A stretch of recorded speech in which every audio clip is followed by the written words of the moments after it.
बिस्मिल्लाहिर्रहमानिर्रहीम। एक सवाल आया है कि आया ये जो मुआशरे में एक बात आम है कि अगर दाईं आँख फड़के तो वो अच्छाई की अलामत होती है, अगर बाईं आँख फड़के तो वो बुराई की अलामत होती है, नहुसत की। तो या ये शरई लिहाज से इसका क्या हुक्म है?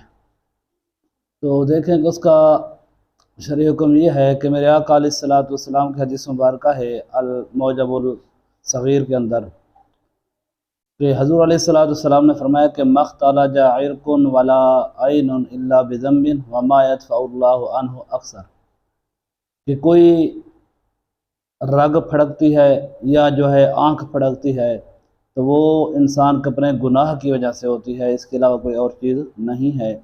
और अक्सर गुनाह अल्लाह रब्बुल आलमीन वो वैसे भी माफ़ फरमा देते हैं।